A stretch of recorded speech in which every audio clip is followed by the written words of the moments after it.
Tonight we're lowering ourselves down into the dark, the real dark, the kind that has very nearly gone extinct, the kind you cannot buy back at any price in most of the places people now live. We're going back past the light bulb, past the gas lamp, past the candle and the rushlight, and the little stone bowl of burning fat, all the way to the bottom of the human story. To a night so complete and so enormous that it filled half of every single day a person ever lived, and asked of them, every time, the same quiet question. What are you going to do until morning? No off switch, no snooze, just the dark, the cold creeping in, and a stretch of hours so long you could fit 3 of your modern evenings inside it, end to end. Before we sink down into all of that, do me a small kindness and tap the like button if this is the sort of thing that helps you drift off, because it genuinely helps these quiet videos find the other people lying awake in the dark right now who'd want them to. Subscribe if you'd like more of these to turn up on the nights you can't sleep, and leave a comment telling me where in the world you're listening from and what the time is where you are, because there's something I find quietly lovely about that. A scattering of names and clocks across every continent, all of us in the same soft dark together, listening to the same low voice.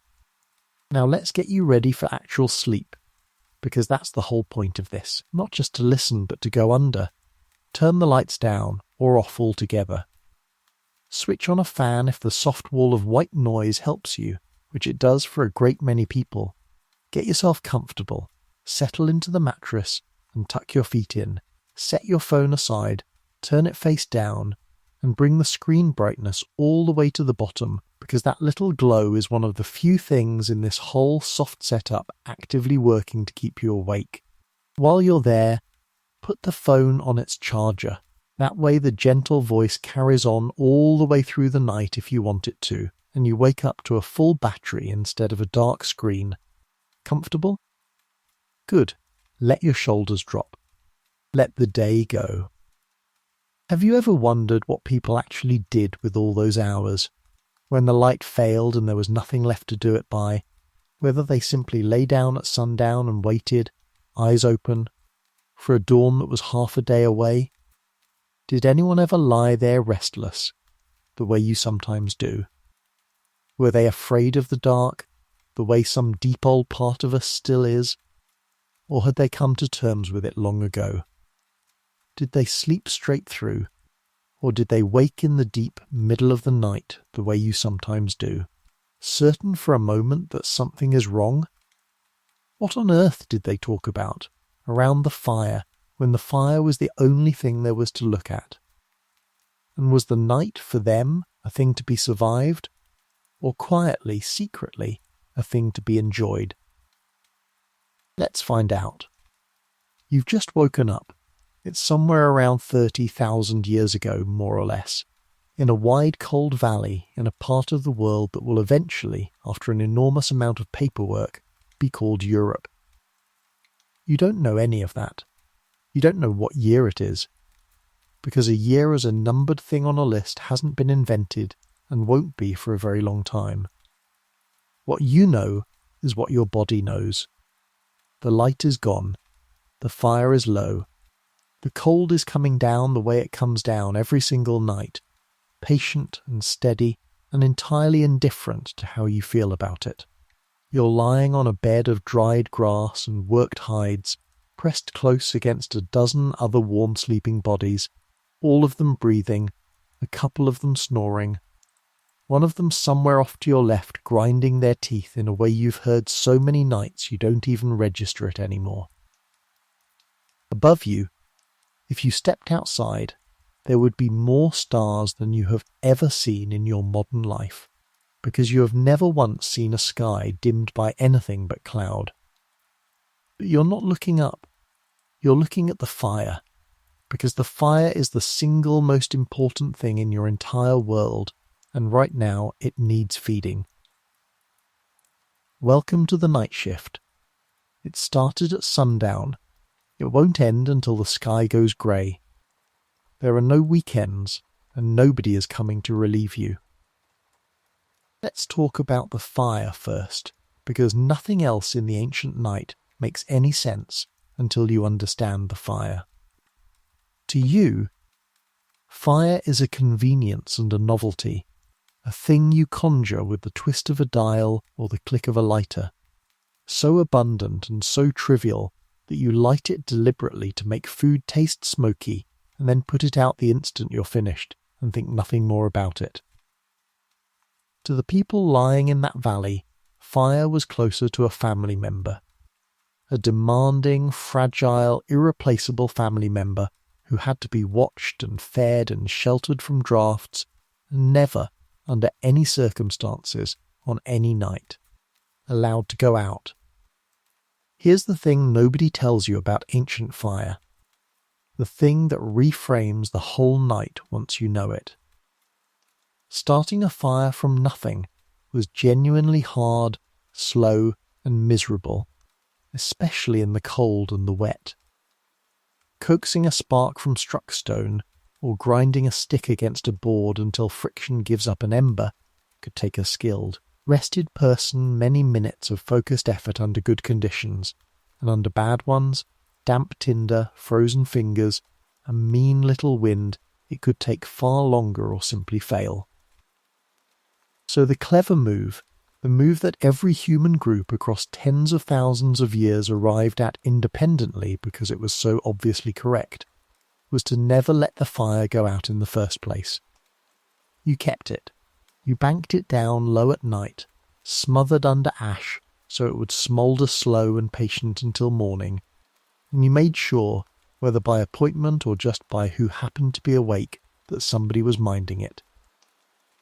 That, right there, is the original night shift.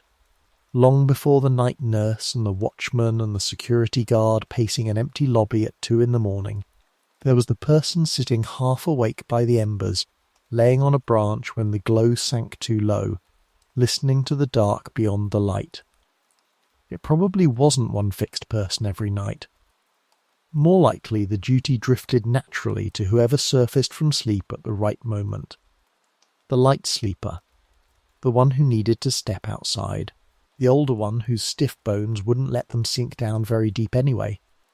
Across a whole group, somebody was almost always more or less awake, and that loose, rolling, unplanned wakefulness turns out to have been quietly keeping everyone alive in more ways than one. There's a genuinely lovely piece of research on exactly this. Scientists studying the Hadza, a community in Tanzania whose way of living preserves some very old human patterns, watched people sleeping in a group across many nights, and found that the group almost never had every single person unconscious at the same time. Someone was always stirring, rolling over, sitting up, feeding the fire, awake for a few minutes before sinking back down. Older people tended to drift off earlier in the evening and wake earlier. The younger ones stayed up later and slept later into the morning. That natural spread in when people got tired meant the group kept, without anyone ever deciding to, a kind of unbroken loose watch across the entire night. The researchers gave it a name. They called it, more or less, the sentinel effect. The idea that having members of different ages who naturally drift off at different hours is a feature and not a flaw, a security system written quietly into the way human sleep is spread across a lifetime. So if you happen to be the person in your home who's always awake too late, or the one who's inexplicably up at 5 a.m. while everyone else is somewhere far down in sleep, you are not broken, and you are not failing at anything. You are, in the very oldest sense, on watch. Your body is running an ancient program that once meant somebody was always there to notice the fire dropping low, or the wrong sound out in the brush, or the cold finding a way in. The program simply hasn't been told that the danger moved on a long, long time ago. The fire did far more than keep you warm and guarded, though. It did something stranger, and in the long run, more important than either. Something that quietly reshaped what it meant to be a human being at all. And that's where we're going next. Daylight, for an ancient human, was almost entirely spoken for. The sun was for work, and work was relentless. You gathered, you tracked, you hauled water, you shaped flint, you scraped and softened hides. You walked, sometimes for hours, to wherever the food happened to be that week. Light was a resource, and you spent it like any resource, carefully, on the things that kept the group fed and alive. There wasn't much slack in a day. The day was the office and the gym and the commute and the grocery run, all stacked into one, performed without a single one of the conveniences and most of the calories you'd want for the job. Night was the opposite. Night, once the fire was lit and the food was eaten, was the one long stretch of time with nothing urgent left inside it. You couldn't do fine work in the dark. You couldn't travel safely. The fire pulled everyone into one small ring of orange light, shoulder against shoulder, with hours of empty time and absolutely nowhere to be. And in that ring around that fire, our ancestors did the thing that may have mattered more than any tool they ever chipped or any animal they ever brought down. They talked. And the talk at night was nothing like the talk in the day. An anthropologist named Polly Wiessner did something quietly brilliant with this. She had recordings of conversations among the hoansi people of the Kalahari, gathered decades earlier, and she went back through them and carefully separated the daytime talk from the nighttime talk to see whether they actually differed. They differed enormously. By day, conversation was overwhelmingly practical and frequently sharp. Complaints and criticism, arguments over who'd done what, the hard negotiations and the petty grievances and the logistics of getting a group of people through a difficult day together. The stuff of any workplace anywhere on earth.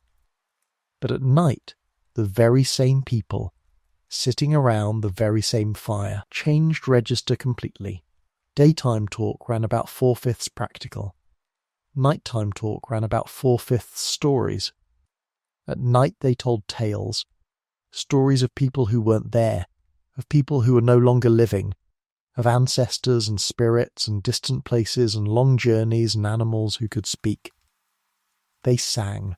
They sat in a kind of soft trance, faces lit gold, watching the flames while someone older and good with words carried the whole group somewhere else entirely for an hour. The firelight made this possible in a very specific way, because it was too dim for the close exacting work of the day, too dim to scrape a hide or mend a tool, and so it freed the hands and the eyes and the mind to wander. And the wandering mind, warm and unhurried and ringed by the people it trusted most in the world, reached for the things daylight had no room for. Imagination, myth, the enormous quiet questions. Where do we go when we're gone? Who were the people before us? Why is the world shaped the way it is? This is, as far as anyone can tell, where a vast amount of what we call human culture was actually born. Not in temples and not in schoolrooms, but in the dark, around a fire, after supper, when the work was finally done and somebody settled themselves and said, in effect, let me tell you about the time. The night is where we learn to be something more than clever animals managing a day. It's where we became creatures with a shared past and a map of the heavens and a common dream life, all of it handed mouth to ear, parent to child, by the one light bright enough to show a face and dim enough to show a vision. So the next time your most honest, strangest, furthest ranging conversations happen late at night, the ones where the real thing finally gets said, where the talk drifts toward the departed and toward love and toward the meaning of all of it in a way it never quite would over lunch, understand that you're not just up too late. You're keeping an appointment your species made an extraordinarily long time ago, and has kept faithfully around one fire or another every single night since. Here is something that might genuinely change how you feel about your own nights, so settle a little deeper and let me lay it out properly. For a long stretch of human history, and very probably far back into the ancient past, people did not sleep the way you've been told you're supposed to. Not one solid, unbroken slab of 7 or 8 hours, lights out to alarm clock, a single clean drop into nothing. They slept in 2 pieces. They went down not long after dark, slept for a few hours, and then woke. Not in distress. Calmly, ordinarily, in the deep middle of the night. They stayed awake for an hour, sometimes 2. And then they sank back down into a second sleep that carried them through to dawn. The historian Roger Ekirch spent years turning over old documents and found this pattern mentioned again and again, casually, as though it were simply common knowledge that needed no explanation. Scattered across hundreds of sources, people wrote about their first sleep and their second sleep the way you might write about the morning and the afternoon, not as a complaint, not as a disorder, just as the ordinary architecture of a night. And the gap in the middle had a use. That waking hour was its own quiet kind of time. People used it to tend the fire, to pray, to think, to talk softly with whoever else had surfaced, to be close to someone, to step outside and look up at the stars, or simply to lie there in the warm dark, turning the day slowly over in their minds. It was peaceful. It was expected. By many accounts, it was one of the most tranquil and clear-headed stretches of the entire 24 hours. Here's why this matters, and why it might actually be of some use to you tonight. If you wake at 3 in the morning and find yourself lying there in the dark, you have very likely been trained to panic about it, to start the anxious arithmetic of how many hours are left before the alarm, to reach for the phone, to lie there tense and quietly furious at your own brain for failing at the one simple job of staying asleep. But there's a real and serious case that what your body is doing in that moment isn't failure at all. It's the old pattern surfacing, the seam between the first sleep and the second, the ancient waking that was never meant to alarm anybody. For most of human history, the person who woke at 3 and lay quietly in the dark for a while wasn't unwell. They were just having a perfectly ordinary night. I should be honest and say this is a debated picture, because I'd rather tell you the careful version than the clean one. Some researchers argue the 2-part pattern was shaped heavily by very long winter nights, and may not have been as universal as the most enthusiastic tellings suggest, and studies of present-day communities don't all show a tidy 2-block sleep. The human night was almost certainly more flexible and more varied than any single neat rule, but the broad truth underneath holds, and it's the part worth carrying into your own dark. So let it settle. The rigid, anxious 8 hours or you've failed model of sleep is recent. It's a product of clocks and lamps and shift schedules, of a world that learned to bend the night to its purposes. The older night was looser, kinder, and far less worried about itself than you've been taught to be. You come from people who woke in the middle of the night and felt no fear about it whatsoever. Maybe, when it happens to you tonight, somewhere in these small hours, you don't have to either.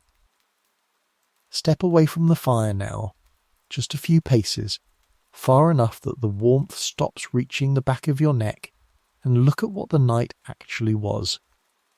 Hold your hand up in front of your face. You cannot see it. Not a silhouette, not an outline, not the faintest grey suggestion of fingers against a slightly less black background. There is simply nothing where your hand should be, and this isn't a flourish or an exaggeration. It's the plain optical truth of a cloudy, moonless night in a world with no manufactured light of any kind, and almost nobody alive today has ever stood inside it. You think you've met darkness. You've switched off the bedroom lamp and called the room dark, but there's a street light bleeding around the curtain edge, a little standby glow on the television, the pale rectangle of a phone charging on the nightstand, the whole sky tinted faintly bronze, where a city throws its light up into the clouds, and the clouds throw it back down. The darkness our ancestors lived inside for half of every day, across hundreds of thousands of years, was a different substance entirely. It was complete. It had weight. On a clear night you'd have the stars and maybe the moon, and starlight alone is genuinely enough to move by once your eyes have adjusted, enough to pick a path and read the shapes of things. But under cloud, or deep in a forest, or back in the throat of a cave, the dark was total and seamless and pressed against you like something solid. This is the reason behind so much of what the night was. It's why you slept piled together, and not only for the warmth, though the warmth mattered enormously, but because in darkness, that absolute, the single way to know you weren't alone was to feel another body against your own. It's why the fire was close to sacred. The fire wasn't only heat and a place to cook and a wall against the things that hunted. It was sight itself. It was the one small bubble in which a human being could go on being a creature that sees, rather than a creature reduced to touch and hearing. And to step out of that bubble was to hand back one of your senses at the door and walk into the world half-blind. Your eyes, it's worth saying, were far better at this than yours are now. Not built differently, but trained, sharpened by a lifetime of genuine use. Spend every night of your life in real darkness, and your night vision becomes something you wouldn't recognize in yourself today. Your pupils habitually wide, your brain quietly expert at building a usable picture out of almost no light at all. There's a particular trick the eye performs in very low light, where the colour drains away and the edges go soft, and you actually see a faint thing better by looking slightly to the side of it than straight on, a trick that stargazers and old sailors still use on purpose. Ancient people would have known that in their bones, the way you know to glance at a clock without deciding to. They read the dark the way you read the mood of a room.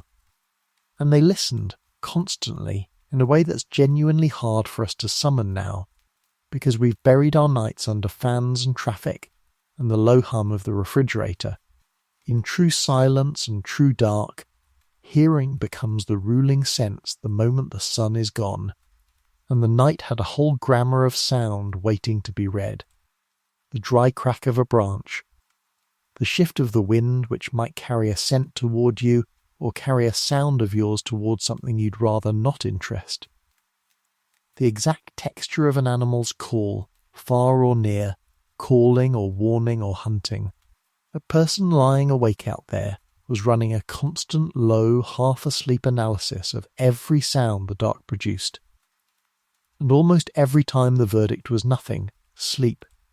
And just occasionally the verdict was sit up, wake the others, build the fire higher. The dark was never empty. It was dense with information, and you had spent your whole life learning to read it. What moved around in it is the next thing, and it's the reason your feet are tucked in. So what was actually out there, past the reach of the fire? The honest answer is, enough. Enough that the fear of the dark we all still carry, the one that makes a child certain something waits under the bed, the one that makes a grown adult climb the basement stairs a little faster than strictly necessary, is not a glitch, it's a memory. For an extraordinarily long time there genuinely was something in the dark, and the descendants of the people who took that seriously are the only people who have any descendants at all. The animals that hunted by night held every advantage over a human once the sun went down. Cave lions, larger than the lions you picture, moved through the same landscapes as those painted European caves. Leopards, which are unnervingly skilled at precisely the thing you'd least want a large cat to be skilled at, which is taking primates in the dark, were a real and well-documented threat to early humans across a vast sweep of time and territory.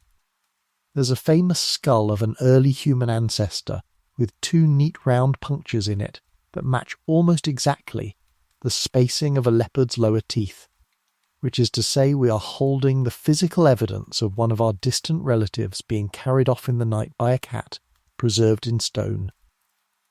Unambiguous hyenas, far more formidable than their scavenger reputation suggests, hunted in the dark and competed with people for the very same caves, and the floors of some of those caves preserve a slow back-and-forth argument written in layers, a stratum where humans lived, then a stratum where hyenas denned and dragged in their findings, then humans again, a territorial dispute conducted across thousands of years over, who got the good dry shelter out of the wind. The point of the fire, then, was never only light and warmth. It was a wall that the things out there would not cross. Almost no animal will willingly walk toward an open flame, and a fire kept burning through the night was the single most effective safety technology a group could own. A glowing perimeter that announced, to everything watching from the black, that there were creatures inside who commanded the one thing the dark feared. To let the fire fail wasn't merely an inconvenience, it was to lower the wall. It was to become, for the rest of the night, just soft, slow, findable warmth lying in a heap, blind and clumsy, in exactly the conditions where everything that might want you saw best. You should know the danger has been a little over-dramatised in the popular imagination, and I'd rather give you the true shape of it than the cinema version. Most nights, nothing happened. The fire worked. The watch held. The threat from predators was real, and it shaped human behaviour profoundly. But it was rare in the way the things we most fear usually are, present enough to demand absolute respect, absent enough that most people lived their whole lives without a cat ever once crossing the firelight. The fear did its job precisely by being, almost all the time, unnecessary. The ones who felt it kept the fire high and slept in the pile and woke at the wrong sound, and they came through to become everyone who followed, carrying the old alarm forward into a world that no longer needs it, but in which it still, faithfully, makes you pull the blanket over your feet when the room goes too dark and too quiet. There were quieter dangers too, less dramatic and, across the long run, probably far more costly. The cold, which never hunted anything, and yet patiently claimed more people than any leopard, working slowly through a single badly managed night. A fall in the dark, a foot wrong near water or a ledge that you'd have stepped around easily by day. The simple accumulating risk of being a fragile, warm-blooded thing in a world that dropped toward freezing every night for months on end. The night didn't need teeth to be the end of you. It only needed you to make one mistake while half the world was trying to sleep. Lie back now, out under a clear, ancient sky, and let's talk about what you'd see overhead, because it's something almost no living person has witnessed in full, and it deserves a moment of your attention before you drift. Not a scattering of a few dozen stars across a hazy dome. Thousands, thousands upon thousands, packed so thickly that the familiar constellations would be genuinely hard to pick out of the sheer crowd of them, and straight across the middle of it all, the Milky Way, our own galaxy seen from the inside and edge on, lying like a river of pale smoke from one horizon to the other, bright enough to throw the faintest shadow on a truly dark night, textured and structured and impossible to ignore. To us it's a smudge we drive for hours to glimpse. To them it was the brightest and most permanent feature of half their existence, an enormous luminous fact arching over every single night of every life ever lived in the deep past. And it was not decoration. The sky was the most sophisticated instrument ancient people owned, a clock and a calendar and a map folded into one, provided free, asking nothing but the patience to learn it. With no watch, the slow turning of the stars told you exactly how much of the night had gone, because the constellations rose and set and wheeled around the pole in a stately, utterly reliable circle, and a person who knew them could step outside, tip their head back, and know with real precision how long remained until the light returned. The night had hours, even with no one to name them yet, written plainly across the dark. The sky kept the seasons too, and that mattered more than almost anything, because survival ran on timing. Particular stars appear in the dawn sky at particular times of year, vanish for a stretch, then return, and these appearances and disappearances are clockwork regular, locked to the year with a precision the messy drifting business of weather never offered. A certain bright star rising just ahead of the sun might mean the rains were close, or the great herds were about to move, or it was time to travel to the place where a certain fruit ripened, or time to leave before the cold sealed the passes. People built whole calendars on these risings. The knowledge of which star meant what and when was among the most valuable a community held, and it was carried, exactly like the stories, in memory and in voice, taught at night by the people who'd been taught it by the people before them. We strongly suspect this sky watching reaches back almost beyond reckoning. Some researchers have argued that certain groupings of stars, certain figures we still half recognise, may have been picked out in some form by humans tens of thousands of years ago, the same shapes named and renamed by cultures that never met, simply because the human eye keeps finding the same patterns in the same scatter of light. There are markings in some ancient places that a few scholars read as star maps or seasonal tallies, though I'll flag clearly that this is contested, and you should hold it loosely rather than as settled fact. What isn't contested is the plain thing underneath it. People who lived beneath that sky, night after night, their lives genuinely depending on tracking time, would have come to know it with an intimacy we have simply lost. The stars were not a hobby for them. They were the instrument panel of being alive. There's a particular kind of quiet grief in this, if you let yourself feel it for a moment. And then we'll move on to gentler ground. We traded the sky for the light. We lit our streets and our homes and our small glowing screens, and in doing it we washed the stars out of the air above nearly everywhere humans now live, so that the single most reliable, most universal, most genuinely awe-shaped sight that every one of our ancestors saw on every clear night of their lives is now, for most of us, simply gone. They had no glass, and no metal, and no medicine, and not one comfort you'd actually trade your life for. But they had that sky, the whole staggering river of it, every clear night, for nothing. And we, who have very nearly everything, mostly can't see it at all. Come back down to the fire now, and let's do something deeply ordinary, the most ordinary thing there is. Let's go to bed. The actual mechanics of lying down to sleep 30,000 years ago are more interesting, and a good deal more comfortable than you'd guess, and getting them right was its own small nightly craft, handed down and quietly perfected over more years than the mind can really hold. You did not, despite the cartoon in everyone's head, sleep on bare stone, and you did not sleep on a heap of leaves flung down at random. There's wonderful evidence on exactly this.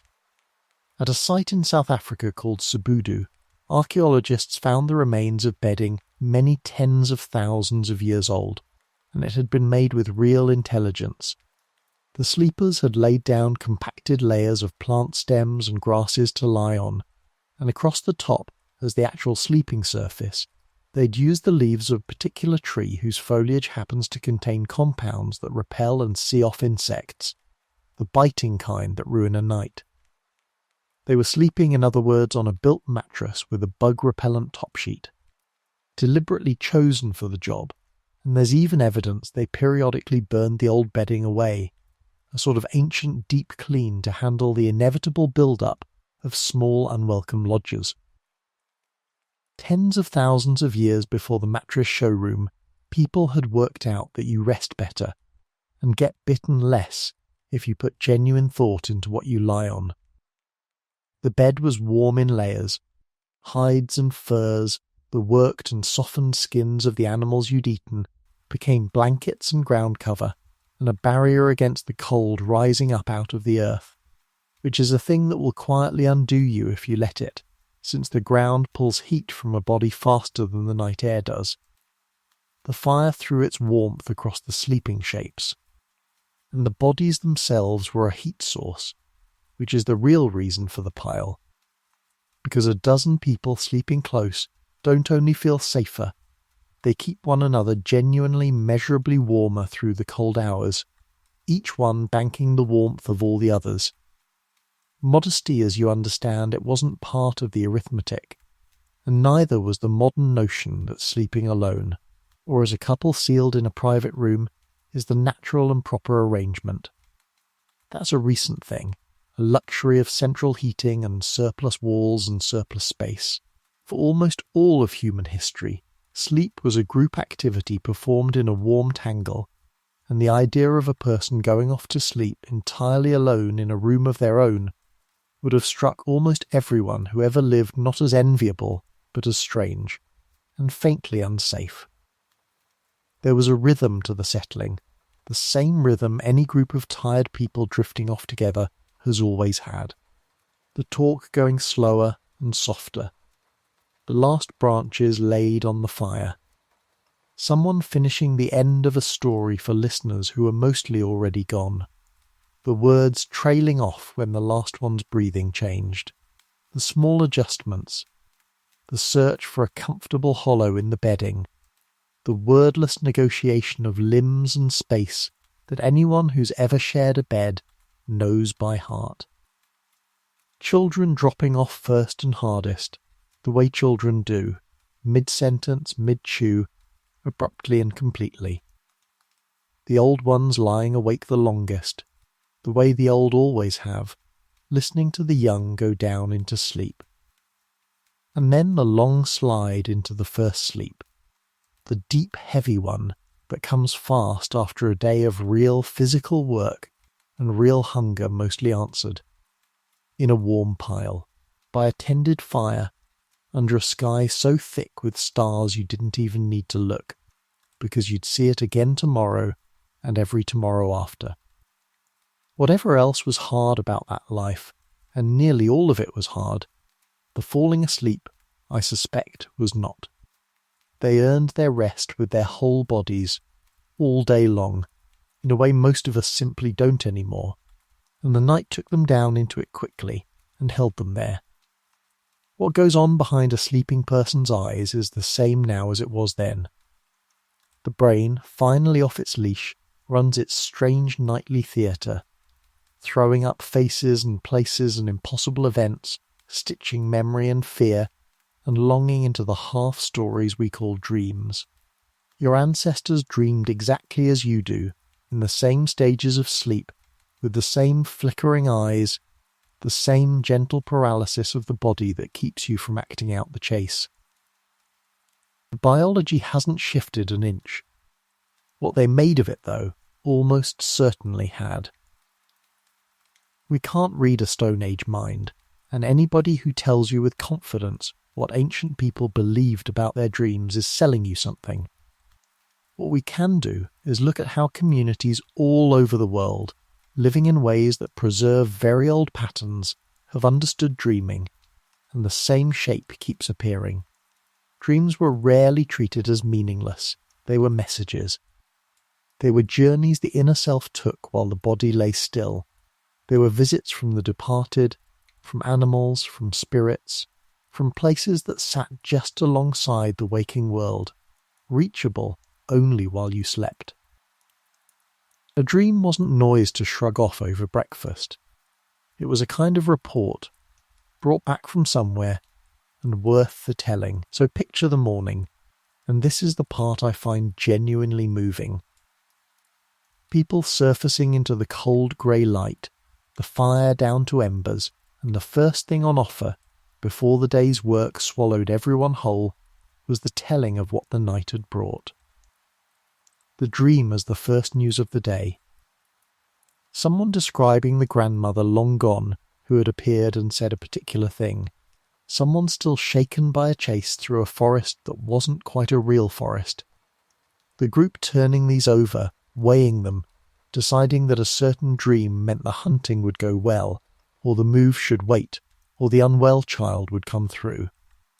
Dreams, in a world with no other way to glimpse the hidden machinery of things, may have been one of the main ways people felt they could see past the visible surface. And the dreamer who came back with something vivid and strange held, for a morning at least, a small and genuine kind of authority. There's a deeper possibility here too, and it's speculation, so hold it lightly.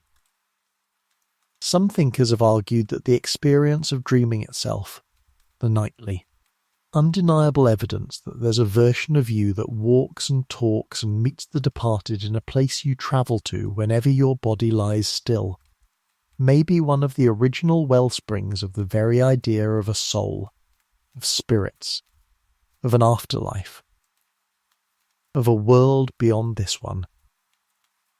If every night you go somewhere and meet people who are no longer living, and every morning you come back, then the conclusion that something in you is separable from the body, that the departed aren't entirely gone, that there are realms past the waking one, starts to feel less like a leap of faith and more like a straightforward reading of the plain evidence of your own nights. We may, in some real sense, have dreamed our way toward the first religions. The oldest ideas about the beyond may have been worked out in the dark, behind closed eyes, and reported each morning at the fire. Whether or not any of that is true, and it may never be knowable, the dreaming itself is one of the deepest threads tying you to them. Tonight, when you finally go under, you'll do the precise thing a person did on that insect-repelling bed in that South African shelter 60,000 years ago. You'll dream. The contents will differ, no doubt. Fewer cave lions, rather more anxiety about things that haven't been invented yet. But the act, the strange nightly theatre, is identical, unbroken, handed down through every single generation standing between you and them, without one gap in the line. It is one of the oldest things you do. Cold was the quiet enemy, the one with no teeth, and managing it across a whole night took more cleverness than you'd think. A fire keeps you warm, certainly, but a fire is also a hungry, dangerous, endlessly demanding thing to keep alive from dusk to dawn. And the people who did it had to solve a whole stack of problems we never even notice, because a thermostat silently solves every one of them for us while we sleep. Fuel was the first problem, and it never let up.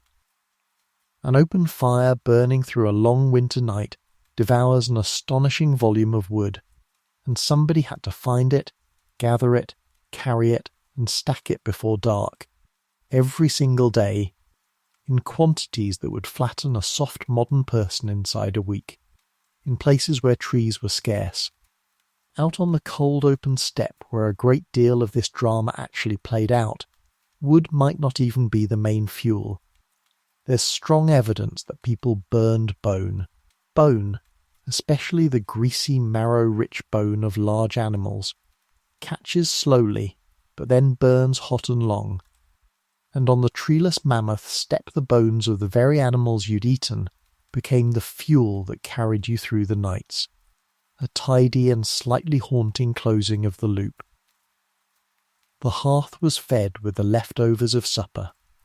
Then there was the matter of the fire not turning on you, which sounds obvious until you actually picture sleeping a few feet from open flame, all night, every night, in a confined space, surrounded by dry bedding and furs and the warm-breathing bodies of everyone you love. Stray sparks were a real hazard. Smoke was a constant companion, and breathing it night after night took a genuine toll on ancient lungs. The kind of unglamorous slow harm that never makes it into the cave paintings but shows up, sometimes, in the inferred health of these populations. The silent danger, the one with no smell and no warning, would have been present in any shelter sealed too tightly against the cold, and you have to assume it quietly claimed people. A family that banked the fire and closed the cave mouth a little too well against a bitter night and simply did not wake. A loss with no visible cause, blamed afterward on spirits, or on nothing at all. The banking of the fire, the smothering of it down to a slow overnight smoulder, was its own skill, learned by feel across uncountable nights. Too much ash and you wake to a cold dead hearth and the miserable morning ordeal of starting again from a spark. Too little, too open, and it races through your night's fuel by the small hours and goes out anyway, or flares up and throws sparks into the bedding. Getting it right, building something that would hold a low steady glow for hours unattended and then come back to flame with a few breaths at dawn, was practical knowledge of the highest value, taught and learned and refined endlessly. The keeper of the fire wasn't only staying awake, they were managing a temperamental machine with no instructions and no spare parts, in the dark, while exhausted, and getting it right often enough that every one of us is here. And the body itself was managed for warmth in ways beyond the bedding and the flame. The pile, again, the simple animal genius of shared heat, the careful placement of the sleeping ground to catch the fire's warmth and dodge the worst of the drafts, because a cave is not evenly cold, and the people who lived in them knew precisely where the warm pockets sat, and where the cold air pulled and crept along the floor. Even the instinct you're acting on right now, the tucking in, the wrapping of the feet, and the covering of the head, was doing real thermal work in a setting where the gap between warm enough and not warm enough was, on the worst nights, the gap that mattered most of all. Your body still remembers that the feet and the head give up heat fastest. It's still protecting them tonight, in a warm room against a cold that isn't coming. The fireside after dark was never only the hunter's domain, and it's worth lingering on that, because the cartoon of the ancient past tends to plant a big man with a spear at the centre of every scene and leave everyone else as scenery behind him. The real night was almost certainly more balanced, more shared, and far more centred on the very people the daytime cartoon forgets. Around the fire, in the long dark hours, authority quietly shifted toward a different kind of person. Not the strongest or the fastest, but the one who knew things, who remembered, who could tell. And that was as likely as not to be a grandmother. Older women in particular held enormous value in these communities, and the night belonged partly to them. Past the years of bearing children, often past the most punishing physical work, an elder woman was a living library, the keeper of decades of knowledge about which plants soothed and which ones must never be touched, whether food could still be found in a bad year when the usual places failed, how to manage a difficult birth, what had happened in the great hardship 2 generations back, and exactly what the people had done to come through it. That knowledge was wealth of the most concentrated kind, and the night, the storytelling time, was when it was spent and passed along. The grandmother telling the long tale by the fire wasn't only entertaining the little ones. She was loading the survival manual into the next generation in the one format a human brain reliably keeps, which is the story. The children, for their part, were doing the most important work of their young lives, which was listening. There was no school. There was this. The handing down of nearly everything a person needed to grow into a capable adult happened mostly in the daylight, by watching and copying, but the deep material, the maps and the rules and the history and the myth, came at night, woven into tales vivid and strange enough to lodge in a young mind and stay lodged there for 70 years. A story about an animal who broke a sacred rule and came to a sorry end was a law being taught. A story about ancestors crossing a great water was a migration being remembered, sometimes with startling accuracy, across spans of time that genuinely stagger you when you sit with them. Oral histories that in certain documented cases appear to have preserved real changes in real coastlines for thousands of years, kept alive purely by people telling other people, generation after generation, around a fire. The child half asleep against a warm shoulder, hearing the same tale for the 100th time, was being made into a carrier of the whole culture, one more link in a chain that had not broken since the very beginning. There's a tenderness in the nighttime care of children too, that the survival-focused picture tends to leave out entirely. Babies were fed in the dark and settled back down by mothers and by many other willing hands, because the raising of small children in these communities was shared out widely rather than shouldered alone by one exhausted person. A crying infant in the night was soothed the way infants have always been soothed, with motion and warmth and sound and the low repeating murmur of a voice. And the lullaby, that deliberately soft and circular little song meant to carry a child gently down into sleep, is surely among the very oldest forms of music we have, older than any instrument, sung in the dark long before anyone thought to set a song down, or even to imagine song as a thing separate from simply comforting a baby. Somewhere, on a cold night tens of thousands of years ago, a tired adult hummed a small repeating tune to a fretful child, and the child quieted and slept. We have been doing that, unbroken, ever since. You may even do it yourself tonight, for someone small. Or someone may have done it for you, once, long before you could possibly remember it. We should talk, gently and briefly, about a practical question the communal sleeping pile raises, the one everyone quietly wonders and almost nobody says out loud, because the answer opens its own small window onto how differently the ancient night worked.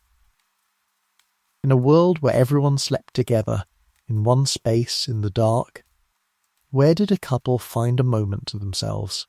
Where did closeness, the grown-up kind, the kind that builds families, fit into a life with no walls to speak of? And the answer, as far as we can tell, is that it fit anyway, the way it always has, and people simply held a very different idea of privacy than the one you were raised inside. The notion that a couple requires a sealed private room with a door that latches is, like the private bedroom itself, a fairly recent and fairly local invention, a product of houses with enough rooms and enough walls to hand them out. For most of human history, and across a great deal of the world well into recent times, families and even larger groups slept together in a single shared space, and the private life of couples carried on within that arrangement with a discretion everyone understood and quietly practiced, in the dark, under the cover of the night, and the courtesy of sleep. People weren't scandalized by the closeness, because the closeness was simply the condition of life, the same way you aren't scandalized by sharing a wall with neighbours you can occasionally. Faintly here. You develop a tactful sort of deafness. You grant each other the privacy of not noticing. It's a social technology as real and as useful as any tool. The unspoken agreement to politely unperceive whatever can't actually be hidden. The middle of the night waking we talked about earlier, the calm gap between the first sleep and the second, very probably mattered here too. The historical sources on segmented sleep specifically mention that the quiet waking hour was, among its other uses, a treasured stretch of time for couples to have to themselves, rested and clear-headed in the deep stillness with the rest of the world soundly down, which is a rather more appealing arrangement than the exhausted collapse at the tail end of a modern day. The old night had a built-in interval of peaceful wakefulness folded into its middle, and what people did with it ran the full range of quiet human things.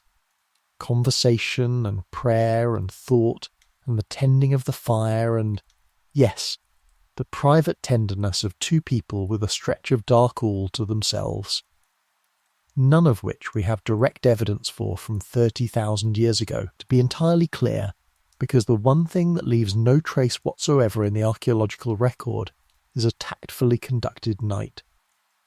We're reasoning from how humans live and have always lived, from the deep continuities of our nature, from what plainly makes sense given the sleeping arrangements the bedding and the cave floors imply. But the broad shape is safe enough to sketch.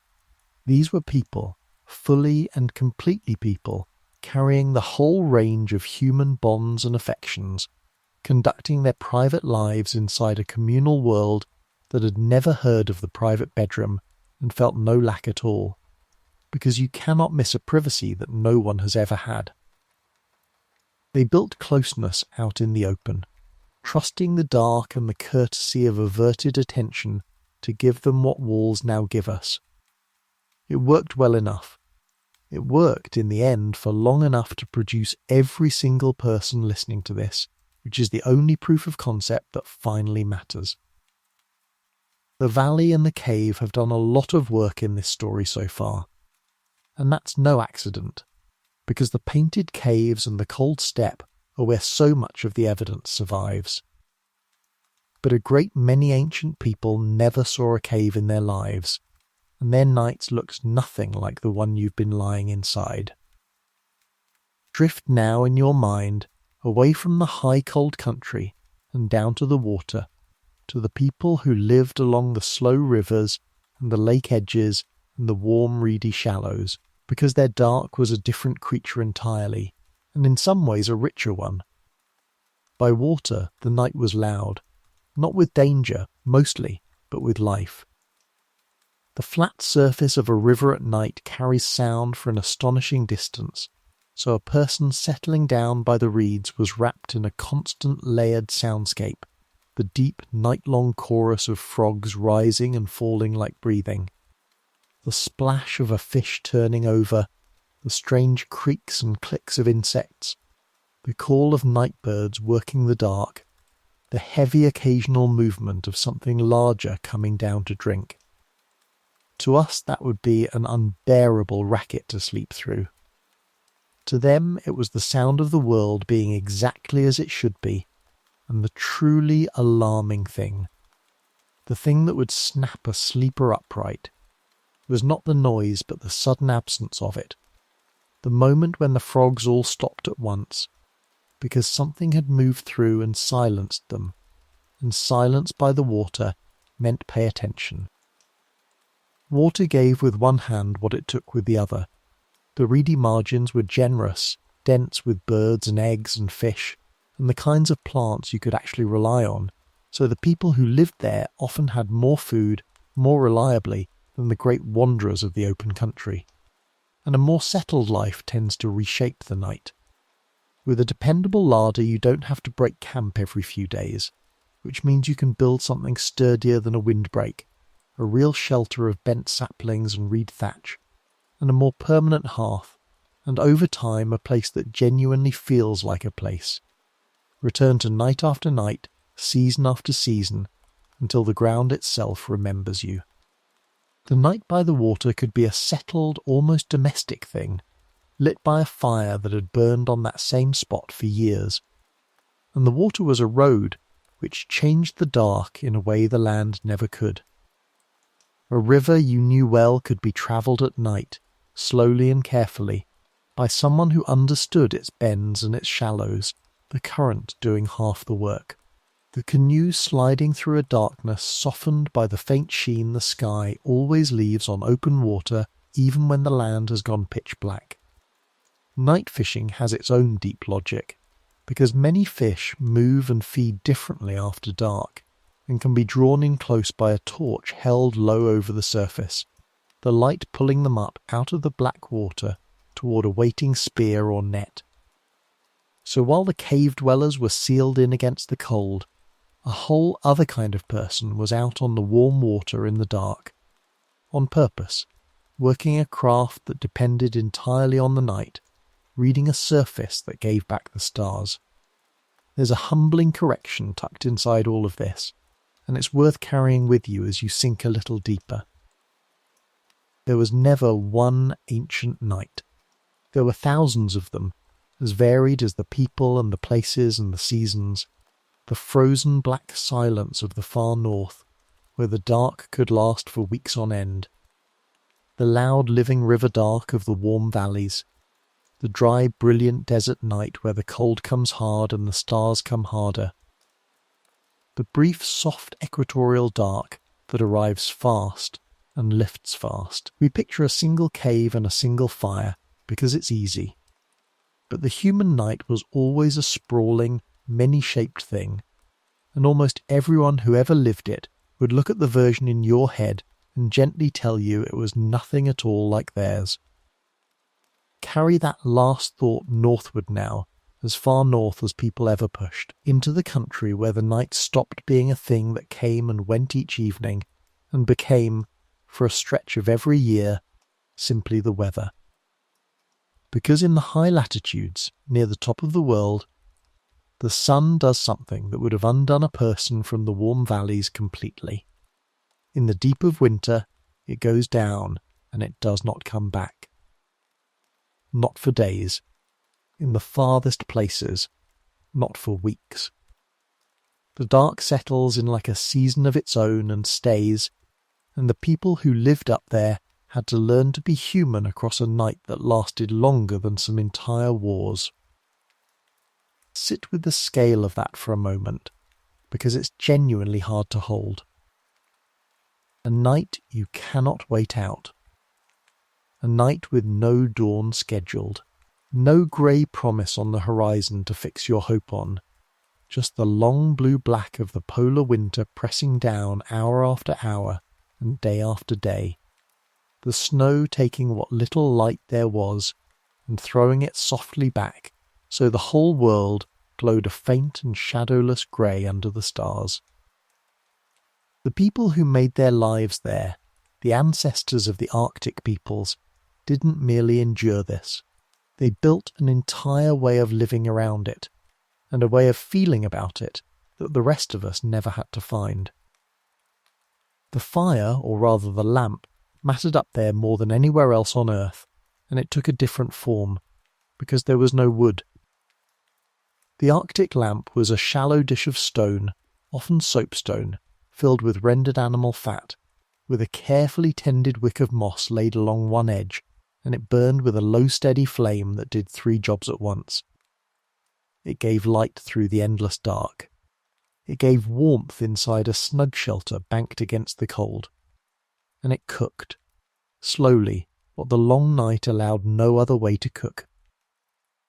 That little flame, tended with real expertise by the woman of the household, who trimmed the moss wick just so to keep it smokeless and even, was the literal heart of survival through the lightless months, and letting it go out wasn't an inconvenience there. It was a genuine threat to everyone gathered around it.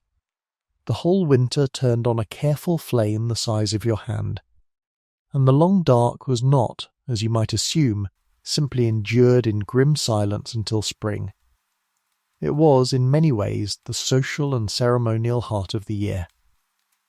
The frantic work of the light months, the hunting and the fishing and the laying in of stores, was done, and the dark season was when people gathered close inside, when the great stores of food were drawn down and shared, when the long nights filled with exactly the things long nights have always filled with, the telling of tales, the singing, the making and mending of tools and clothing by lamplight, the games, the ceremonies, the slow deep conversation of people with nowhere else to be and nothing pressing to do.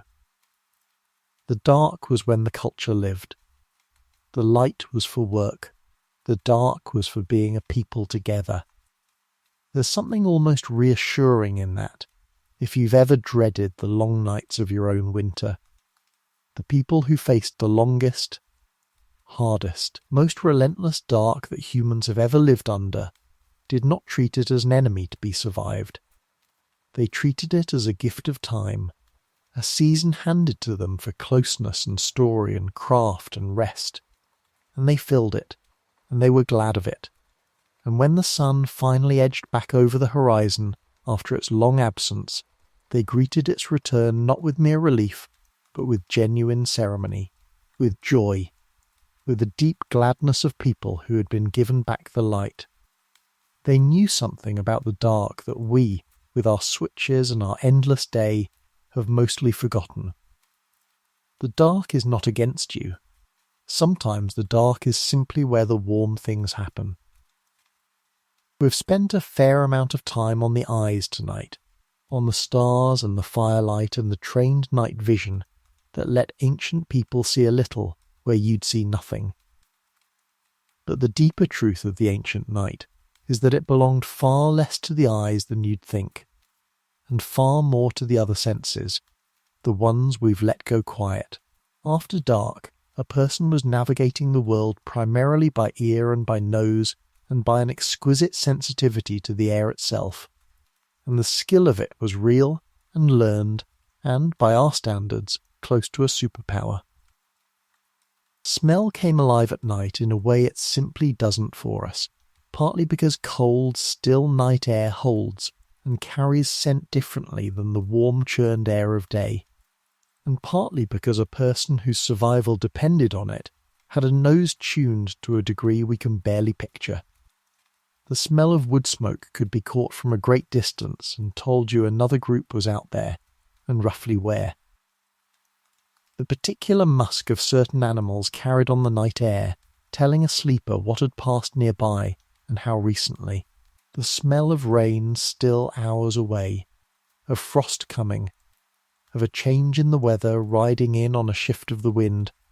All of it was information arriving through the nose while the eyes were useless. The damp green smell of a river, the dry mineral smell of stone, the specific scent of a particular place, your place, the one that meant home and safety in the dark. People moved through the night reading these the way you read road signs, half-consciously, constantly, and with real precision. The feel of the air did its own work. A person stepping out from the fire into the dark could tell a great deal from the temperature against the skin, from the direction and the dampness of the wind, from the simple pressure of the night, the way some people can still feel a storm coming in their bones before any cloud appears, whether the night would hold clear and bitter or turn and bring snow, whether the wind was shifting in a way that mattered, whether the cold was the ordinary cold, or the dangerous kind that meant you built the fire higher and pulled everyone in tighter. All of this was read off the air by people who had spent every night of their lives paying attention to it. Your skin still knows some of this. You can still feel the wrongness of a too still, too heavy night before a storm. That's the old instrument, mostly switched off now but still wired in. And then there was the hearing, which after dark became the master sense, the one that stood watch while the eyes rested. We touched on this earlier, the constant low analysis of every sound the dark produced, but it ran deeper than mere threat detection. A person who knew their country knew its night voice intimately, the normal pattern of which creatures called when, the ordinary rhythm of a safe night, so that the meaningful thing was almost never a single sound but a break in the pattern, a wrongness, a silence where there should have been frogs, a call that came at the wrong hour or from the wrong direction. The night had a bass line, and the trained ear listened not for sounds, but for changes in the sound, the way you'd notice instantly if the familiar hum of your own house suddenly stopped. They were, all of them, lifelong listeners, and they slept the way an experienced parent sleeps near a newborn, most of the way under, but with one channel always open, ready to surface in an instant if the night said something it shouldn't.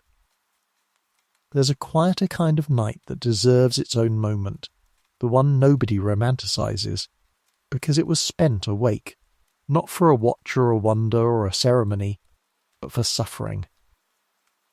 The night of the unwell, and the old, and the ones who sat up beside them.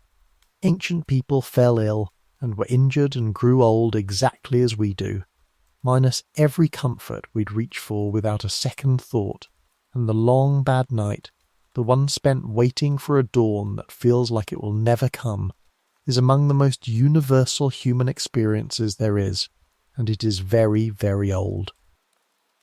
We know these people cared for their sick and their injured, and we know it from what remains. There are very old skeletons that show injuries or conditions a person could not possibly have come through alone. A badly broken arm healed crooked but healed, which means someone fed and tended that person through all the long months they couldn't feed themselves. An individual who had lost nearly all their teeth and yet lived on for years, which means someone softened and prepared food for a mouth that could no longer chew it. A person with a withered limb or a crippling difference, who reached an age they could only have reached because the group carried them, sometimes quite literally, year after year. Compassion is not a modern invention, and it is not a luxury that arrived with comfort. The willingness to sit up with a suffering person, to stay awake through their hardest night so they would not face it alone, is written into the human record as far back as we are able to read it. Those nights would have been hard in a way most of us have been lucky enough to forget. No medicine that reliably reached real pain, beyond what the elders knew of plants, and some of them knew a genuinely surprising amount. The bark that eased an ache, the herbs with real effect, the accumulated quiet pharmacology of people who had been watching plants very closely for a very long time. But for the deep pain, the broken body, the long slow declines, there was mostly just presence. Someone to keep the fire up through the small hours. Someone to bring water to dry lips. Someone to be a voice in the dark when the night stretched out long and the pain turned the hours into years. The vigil, the act of staying awake beside someone who is suffering, of simply refusing to let them be alone in the dark, is one of the oldest expressions of love our kind has, and it happened in those shelters exactly as it happens now in quiet hospital rooms. The same long wait for the light, the same small unglamorous heroism of not leaving. The old, in particular, knew the night differently than the young, and we should sit with them for a moment before the fire burns down. Sleep grows lighter and more broken as a life lengthens, and the elder lying awake while the rest of the group sank deep was a fixture of every community there ever was. The one whose rest came in fragments, who saw more of the dark hours than anyone else. We called this earlier a kind of accidental watch, the old one minding the fire simply because sleep wouldn't fully take them, and it was that. But it was also surely sometimes lonely, and sometimes contemplative, and sometimes just long.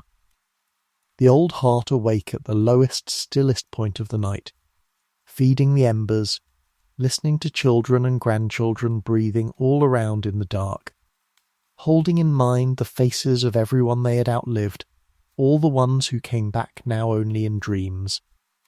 That too was the ancient night. Not every wakeful hour was a watch or a wonder. Some were just an old soul, awake in the dark, keeping company with its memories, the way old souls always have.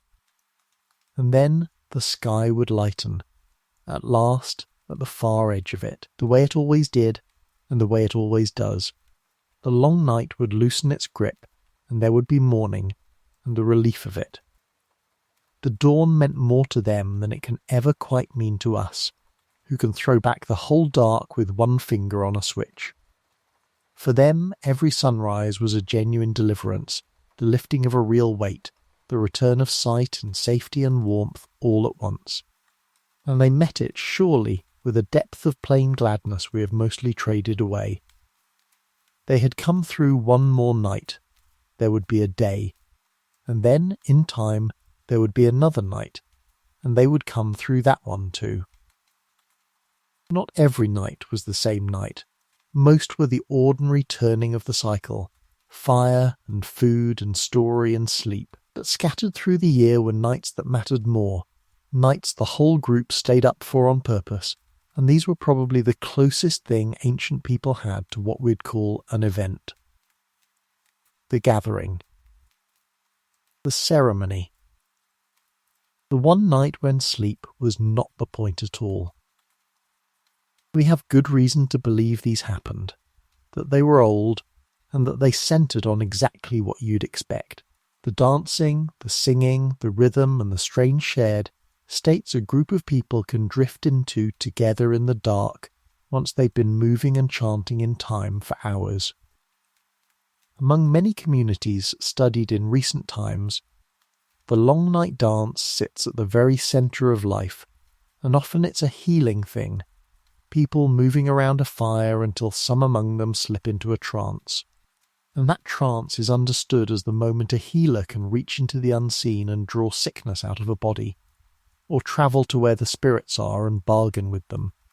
These dances run the whole night through, fed by the fire and the rhythm and the gathered will of everyone present, and they are among the most powerful and most prized experiences a person in those communities can have. There's no strong reason to think the deep past was different in kind. The ingredients were all there, very early, the fire and the rhythm and the voices and the dark and the gathered group, waiting to be combined. The painted caves themselves point towards something like this in places, and it's worth following them into the dark for a moment. Some of the most famous painted chambers are not the comfortable spots near the entrance where people actually lived. The paintings are often deep inside, far back, in chambers you could only reach by a long crawl through narrow passages with a guttering lamp, places no one slept and no one wandered into by chance. Whatever happened down there happened by firelight or by the small flame of a stone lamp burning animal fat, in total darkness otherwise, surrounded by painted animals that the unsteady light would have made seem to shift and breathe and move along the rock. People went down into the deep dark for a reason, and the reason was almost certainly not decoration. It was ritual or vision, or the marking of a passage from child to adult, or contact with whatever the deep places were thought to hold. The night and the deep cave, which was a kind of permanent portable night you could walk into at noon, were where people went to reach for the sacred. Music belonged to these nights, and here, wonderfully, we have the actual objects in hand. Flutes carved from the hollow bone of birds and from the ivory of mammoths, recovered from European caves, are tens of thousands of years old, the oldest recognised musical instruments anyone has yet found, and they are real instruments, carefully and skillfully made, with finger holes spaced to give a genuine run of notes. Someone made those. Someone sat and worked the bone and tuned the holes by ear and learned to play.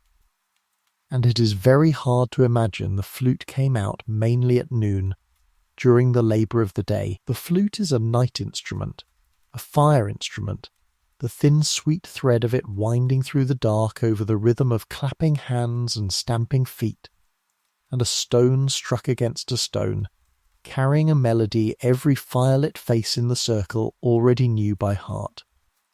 We will never hear those nights. The music is gone, utterly and completely, the one art form that leaves us only at silent tools and not a single note. But we can hold the flute, or look at a photograph of it, and know with certainty that 30-some thousand years ago, in the dark, beside a fire, a human being played a tune for other human beings. And they listened, and it meant something to every one of them. These were the peaks of the ancient night, the nights that broke the rhythm, that people looked forward to and remembered long after and told stories about for years. Most nights you slept, but some nights you danced until you stepped clean out of your own body, or crawled deep into the patient earth toward a painted animal waiting in the dark, or sat in the firelight while someone played a bone flute, and the stars wheeled slowly overhead, and on those nights the dark was not a thing to be gotten through at all. On those nights, the dark was the entire point. Something has been waiting at the edge of every section tonight, just past the firelight, and it's time to look at it directly, gently, before we begin the long turn toward morning. The fear. Not the practical fear of the animals that genuinely hunted, which we've already faced, but the other fear, the older and stranger one, the conviction that the dark was full of things that no spear could touch. Because it was, for them, and the evidence is everywhere, in every culture humans have ever built, that the night was peopled with presences, and that the dark was never truly empty. Every human society we know of has populated the dark. The names and the shapes change endlessly, but the pattern is so universal it must reach back almost to the beginning. Spirits of the departed who walked when the sun was gone, things that lived in the deep water or the deep forest and came out only after dark, the restless presence of those who had passed without proper ceremony, returning to the edges of the firelight. Shapes glimpsed at the tree line that were not animals. The dark was understood, almost everywhere, as the time when the membrane between the seen world and the unseen one grew thin, when the things that kept respectfully out of sight by day came close, and a person alone in the dark was understood to be a person who was not, in the deepest sense, alone at all. It's easy, from a lit room, to be a little condescending about this, and I'd rather we weren't, because look at what they were working with. The dreams we talked about, which delivered the departed back to you, vivid and speaking, night after night. The trances of the long dances, in which people genuinely left ordinary awareness and travelled somewhere. The sheer sensory deprivation of true darkness, in which the human brain, starved of input, reliably begins to supply its own. The shapes that swim up out of total black, the sounds the mind builds out of silence, the absolute certainty, which you can still produce in yourself on a dark enough night, that something is there. Given all of that, the conclusion that the dark was inhabited wasn't foolish. It was the most reasonable possible reading of a genuinely strange and genuinely frightening nightly experience. They weren't imagining things. They were honestly reporting what the human mind does in the dark, and building a careful account of it. And the account was useful, which is the part that's easy to miss. The fears did real work. The conviction that you must not go alone into the dark, that you must not stray from the fire, that certain places were dangerous after nightfall and must be avoided, kept people close together and close to safety in exactly the conditions where wandering off genuinely could be the end of you. The spirit at the tree line and the leopard at the tree line lived in the same darkness and called for the same caution. A child taught to fear the things in the dark was a child who stayed near the fire, and a child who stayed near the fire grew up. The story did the work the lecture couldn't. The fear, like so much of the ancient night, was a kind of knowledge, dressed in the only clothes the age had to offer. You still carry the edge of it, and now you know why. The lights are off, or nearly. The room is dark, and some old, patient, deep-wired part of you is still faintly, instinctively braced. Still half listening, still not entirely certain the dark is as empty as your sensible daytime mind insists it is. There's nothing there. There hasn't been anything there for a very long time. But the part of you that isn't sure is the same part that kept 1,000 generations of your ancestors close to the fire and alive until morning, and it has never quite been persuaded to stand down. And tonight, in your safe dark room, you can let it keep its small harmless watch while the rest of you finally lets go. A new kind of night arrived, late in the story, and it changed almost everything, and it's worth understanding before we reach the end. because it's the hinge between their night and yours. For the vast, vast majority of human existence, people lived as foragers, moving with the food, sleeping in those communal piles, holding the loose, easy relationship with the night that we've spent all this time inside. And then, only about 12,000 years ago, an eye blink against the whole span of it, people in a few places began to do something genuinely new. They began to farm, and the night was never the same again. Settling down to farm meant staying in one place, and staying in one place meant building something permanent, and permanence reshaped the dark in ways nobody chose and nobody fully noticed at the time.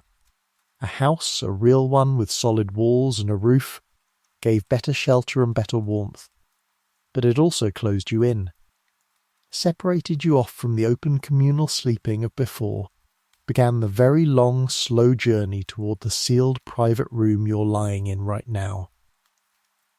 The grain you grew had to be stored, and stored grain is wealth, the first real wealth, a pile of value sitting in one fixed spot through the dark.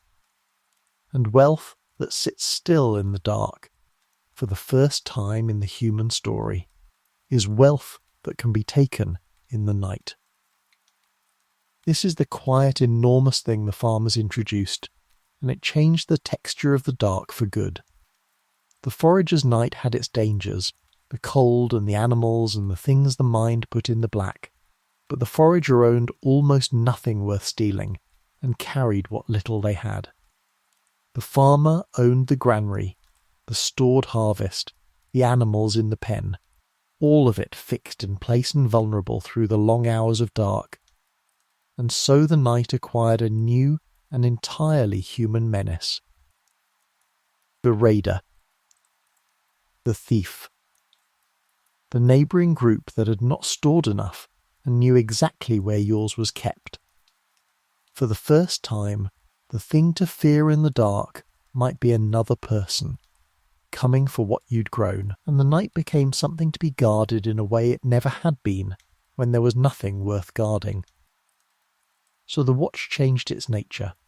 The forager's loose, accidental, drifting wakefulness, the old sentinel effect of different ages sleeping at different hours, hardened over the centuries into something more deliberate. The posted guard. The watchman, the walls, the gate barred at sundown. The dog kept specifically to raise the alarm. The night became a thing with a perimeter to defend. And the animals played their part in this new arrangement, because the dog, that first and oldest of our partners, had already joined us by then, drawn in from the wild over thousands of years, and a dog's ears and nose stood watch through the dark far better than any human could, sounding the alarm at the approach of the animal or the stranger long before a person would ever have known.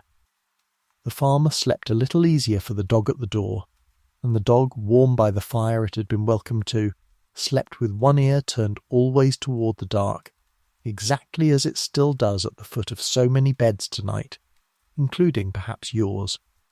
The deeper change was slower and sadder and took thousands of years to complete, and we're still living through the tale of it. The settled, walled, guarded night began the long separation of people from one another after dark, the family closing its door against the neighbours, the individual eventually closing a door even against the family, the warm communal pile dissolving by tiny degrees into the solitary sleeper in the private room. It brought safety and comfort and possessions worth having. It cost the old closeness, the animal warmth of the heap, the simple ancient certainty that whatever the dark held, you would not face it alone. We gained the lock. We lost the pile. The trade is still running, and you, lying alone or nearly alone behind a locked door tonight, are living near the very end of it. The conquest of the dark didn't happen all at once, and it didn't happen quickly.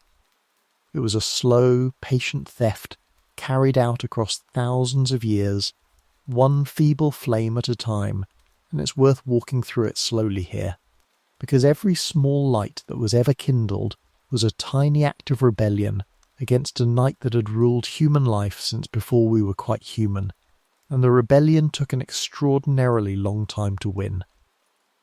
The fire came first, of course, and for an enormous stretch of the story it was the only answer anyone had. But somewhere along the way, people worked out that you could do better than a fire alone, that you could capture a flame and carry it and aim it, and the lamp was born. We've already met the Arctic lamp, that shallow dish of fat with its tended wick, but the idea appeared all over the world wherever people needed light, in places a fire couldn't go. The deep cave, the shelter on a night too wild for an open blaze.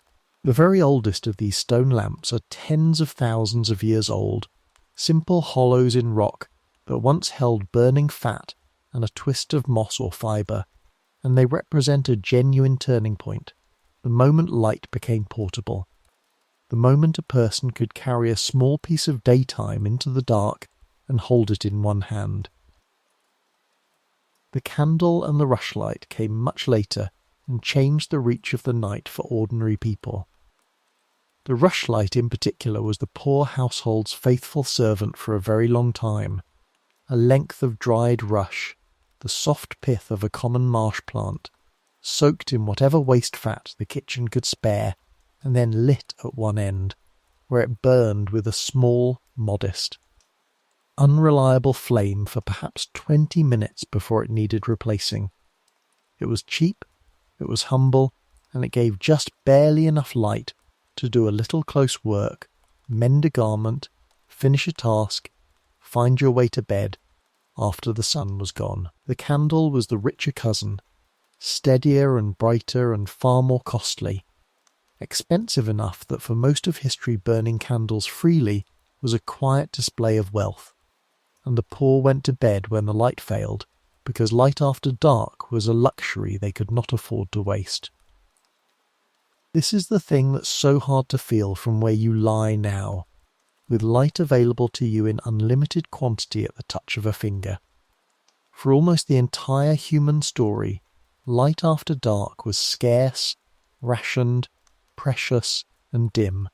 Even the wealthy, with all the candles they could want, lived in a glow you would find startlingly feeble, a small warm pool of unsteady flame that pushed the dark back only a little way and left the corners of every room in deep shadow. The night still won, every night, almost everywhere. You got your few hours of feeble flame, and then you surrendered to the dark exactly as every single generation before you had surrendered to it, going down into sleep when the light gave out because there was nothing else to be done. And here is the strange and beautiful thing to hold as you drift, the thing that connects that rushlight to the screen you just turned face down. Every one of those small lights, the fat lamp and the rushlight and the tallow candle, was tended. Someone had to make it, and mind it and trim it and feed it and watch it, exactly as someone had to mind the fire in the cave 30,000 years before. The light was never free and never automatic. It was always a small living flame that asked for attention and gave back only a little glow in return, and a person reading or working or simply sitting up late by that light was never far from the dark, never able to forget it was out there, always aware that when the small flame guttered and failed, the night would come flooding back in. They lived their whole lives at the very edge of the dark, with one small light between them and it. We are the first people in the entire human story who don't.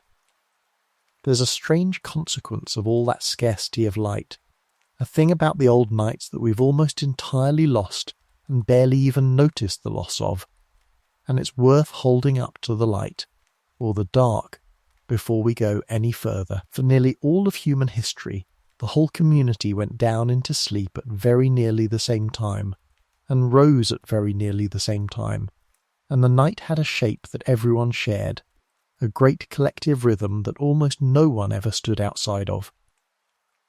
The world slept together, and it woke together, and being awake when everyone else was asleep, was a rare and slightly eerie thing. Without abundant light, you simply couldn't do much once the sun was gone, and so the night funneled everyone toward the same handful of activities, and then towards sleep, in roughly the same window, night after night. The fire drew everyone in. The dark sent everyone down. There were no shifts, no late workers, no one staying up to finish a report or scroll through the small hours. No 24-hour anything. The night belonged to sleep, communally and almost universally. And the few who were awake in the deep middle of it, the firekeeper, the new mother, the one sitting up with the unwell, the restless old soul, knew they were keeping watch over a sleeping world. And there was a particular quality to that wakefulness, a stillness and a solitude, that you can still just barely touch on the rare night you find yourself awake when everyone you know is sleeping. This shared rhythm reached deep into how people understood time itself. The day and the night were not, as they are for you, a smooth continuous thing you could occupy at any hour according to your preference. They were two different countries with a hard border between them, and the border was sleep. The night was not a resource to be spent on productivity, the way our restless age has tried to make it. The night was for rest, for the group, together, and the idea that you might individually decide to colonize the dark hours for your own purposes, to be reliably and deliberately awake and active while the world slept, would have seemed not just difficult, but faintly unnatural, a violation of the deep order of things. We broke that, of course, and we broke it astonishingly recently. The shared sleep of the whole community, the great collective descent into the dark that had governed human life from the very beginning, has been shattered into 1,000 individual schedules, each person now keeping their own private hours, the night carved up and parcelled out and colonized at last. Somebody is always awake now. The lights never all go out. The great human rhythm that synchronized us for hundreds of thousands of years, the in-breath and out-breath of a whole sleeping world, has been quietly dissolved within the span of a few generations, and most of us never even knew it was there to be lost. There's no putting it back, and I'm not sure we'd want to, but it's worth knowing, as you lie here in your own private hours, that you are doing something nearly every human who ever lived would have found strange, lying awake and alone with a voice in your ear while the people around you sleep on their own separate schedules behind their own separate doors. The shared night is gone. What you have instead is this, a small chosen solitude in the dark, a voice to keep you company in the hours that used to belong to everyone at once. It's not better, and it's not worse. It's just ours, and it's very, very new. The real conquest, the final one, came late and came fast, faster than almost anything in the human story, and you are living inside its last chapter. For all those long millennia the dark mostly held, pushed back only a little by fire and lamp and candle. And then, in the space of a couple of centuries, barely a breath against the whole long age of the night, we broke it completely, and the world you fall asleep in tonight is the strange new country that the breaking made. Gaslight came first to the growing cities in the 17 and 1800s, and it changed something fundamental, because for the first time the streets of a city could be lit well enough to be used after dark, to be worked and walked and lived in, and the ancient rhythm that had sent everyone down into sleep at nightfall began, for the first time in the whole human story, to genuinely break. People could now do things after dark, real things, out in a public dark that was no longer fully dark, and the night began its long transformation from a thing that ruled us into a thing we used. And then came the electric light, barely more than a century ago, an absolute eye blink against everything we've talked about tonight, and it finished the work with a completeness that should genuinely astonish you. Suddenly the dark could be erased entirely, switched off, the whole great night abolished at the touch of a finger, cheaply, endlessly, everywhere at once. The thing every single ancestor had feared and managed and worked around and finally surrendered to each night, the enormous dark half of all existence, was simply gone, in most of the places people live, within the lifetime of people whose grandparents are still alive to remember when it wasn't. And everything we've talked about tonight dissolved in that light, quietly, one ancient thing at a time. The two sleeps collapsed into one anxious block. Because now you could stay up, and so you did. Pushing the bedtime later and later into the hours that used to belong to the first sleep, and the calm waking in the middle of the night, robbed of its old meaning, curdled into the modern worry it is for so many of us now. The fireside story faded, replaced first by the lamplit book, then by voices coming out of a box, then by the glow of a screen, the telling still happening but flowing only one way now, out of a machine, instead of around a circle of living faces. The stars went out, washed clean from the sky by our own rising glow, and the warm communal pile became the family in its rooms, became, at the very end, the single sleeper alone behind a locked door in a sealed and climate-controlled box, in a darkness made by a switch, and unmade by a switch, listening to a voice that isn't even in the room. Every last thing about your night would astonish the people we've spent these hours with. Some of it would trouble them. The aloneness, probably, most of all. I won't pretend the trade was a bad one, because that would be a lie told from a warm safe bed, and you deserve the honest version as you drift. We gained enormously. We gained the conquest of the cold and the dark, and a great deal of the old fear. The ability to read and to work and to live well past sundown, real safety from the things that once waited at the tree line, and from the night that once took people quietly in their sleep when the fire failed. We gained the genuine extraordinary luxury of a night that asks almost nothing of us at all. No watch to keep, no fire to feed through the small hours. No fear that needs managing. You can sleep tonight with a completeness and a safety that the people in that cold valley could only have dreamed of, untroubled by anything in the dark, because there is genuinely nothing in the dark anymore, because we won, completely and finally, the oldest war our species ever fought. But we should be honest about the cost too, softly, because it's the last true thing before we turn towards sleep. We won the war against the dark so completely that we lost the dark itself, and it turns out the dark was carrying things we needed. The stars gone from nearly every sky a human now sees. The deep communal closeness of the shared night traded for the lock and the private room. The easy, unanxious sleep of people who never once lay awake doing arithmetic about their rest. The great shared rhythm that bound us. The fire we all sat around. We didn't mean to lose any of it. We were only reaching for the light, the way people always have, the way you'd have reached for it too. We just didn't know, until it was mostly gone, that the dark had ever been a friend. Here is the quietly astonishing thing, the thing to begin sinking into as the fire burns down toward its embers. You carry the ancient night inside you, all of it, right now, folded into the deepest machinery of your body, and it has not been told that the war is over. Beneath the modern person lying in a modern room, there is a much older system still running on the old schedule, still keeping faith with a dark that no longer comes, and once you know it's there, you can feel it working.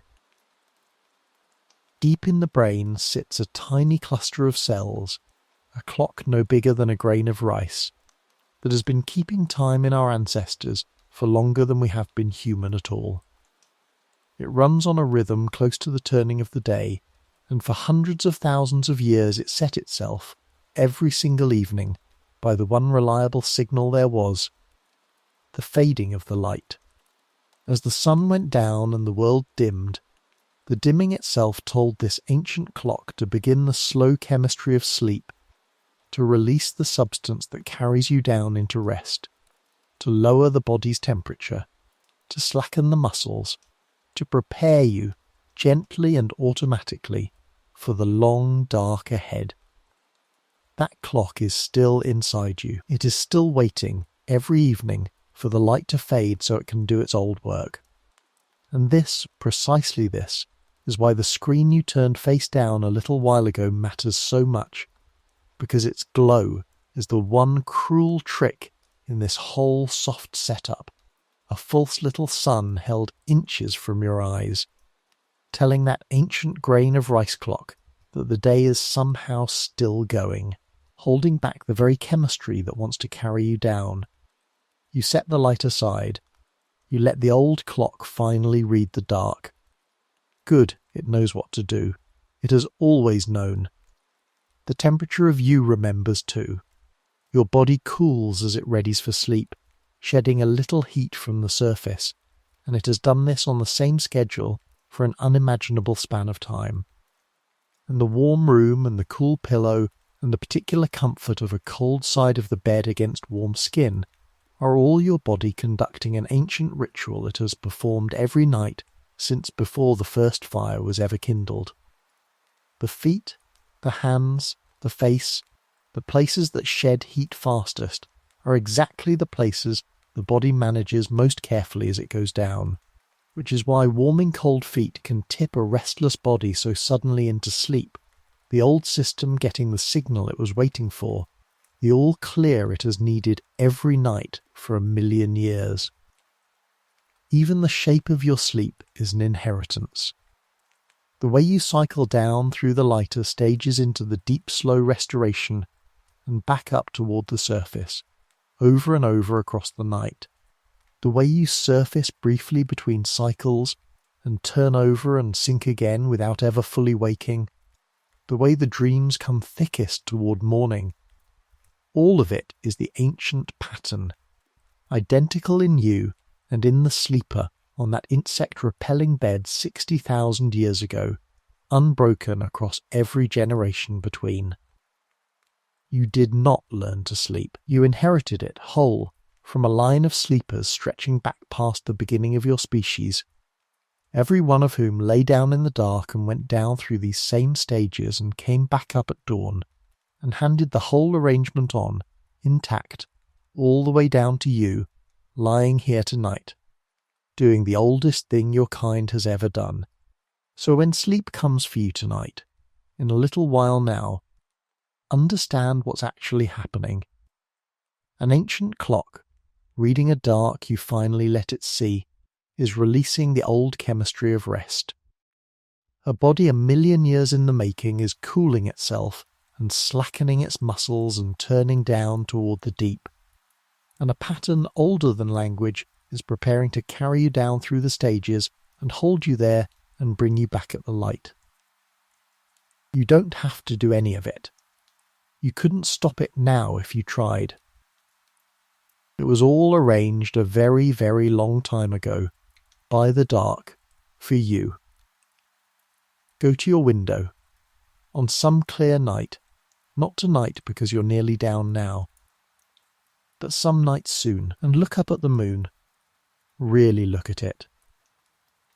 Because of everything we've talked about across these long, quiet hours, of all the vanished things, the lost stars and the dissolved closeness and the broken rhythm and the conquered dark, the moon is the one thing that has not changed at all. It is the single object in the entire human story that every one of our ancestors saw exactly as you see it. Unaltered, unconquered, the same face hanging over the same dark, the one thread that runs unbroken from the first human who ever looked up in wonder all the way down to you. Think about who has stood under that exact moon. The firekeeper in the cold valley, looking up from the embers in the deep middle of the night, saw that face. The river people, sliding through the warm dark in a canoe, saw it sheen on the water just as you'd see it. The Arctic family, deep in their long winter, watched it circle without setting and read the month in its phases, the old soul awake with their memories, the new mother feeding her child in the dark, the dancers who had stepped out of their bodies by the fire, the dreamers, the watchers, the frightened and the brave and the sleepless. All of them, every single one, looked up at the very same moon you can see from your window tonight. It was their clock and their calendar and their nightlight and their companion, and it is still all of those things, still up there right now, still keeping the same slow faithful time it has kept since long before anyone was here to read it. They had so little, and we should say it plainly here at the end, with respect rather than pity. No medicine that truly worked, no comfort you would actually trade your life to have. Lives that were shorter and harder and more frightened than yours in nearly every way you could measure. They fed the fire so it would not fail and let the dark in. They piled together for warmth and for the simple animal need not to be alone in the black. They told the stories that became all our stories, and watched the sky that was their only clock, and danced until they stepped out of themselves, and sat up through the longest nights beside the ones they loved, and woke in the grey dawn genuinely, deeply grateful to have come through. And they did it, all of it, every night, for longer than the mind can hold, so that the line would continue, so that there would be someone, eventually, lying somewhere warm and safe and unafraid in a dark they commanded, with nothing out there at all. They did it, in the end, for you, though they could never have known your name or imagined your world. You are the far end of that line, the newest link in it. Every person who ever kept a fire alive through a cold night so that the children would wake in the morning was keeping alive a fire that, across an unimaginable span of nights, eventually became you, lying here now, warm, safe, carried down toward sleep by a voice and an ancient clock and a pattern older than words. The watch is over. You don't have to keep it tonight. Somebody, a very long way back, already kept it for you, through a cold and frightening dark you will never have to face, precisely so that you could finally just rest. So rest. The fire is banked low and it will hold until morning. The wall is up, the dark is empty, and it is kind, and it is yours. Tuck your feet in, the way they taught you without ever knowing they were teaching, the way your body has known since long before you were born, and let the old clock read the dark, and let the old chemistry carry you down. There is nothing out there. There is nothing to keep. There is only the long line of sleepers behind you, every one of whom lay down in the dark exactly like this, and went under, and came back to the light, and one of whom, very gently, across all those years, is handing the night to you now. Sleep well. You're the reason they kept the fire. Good night.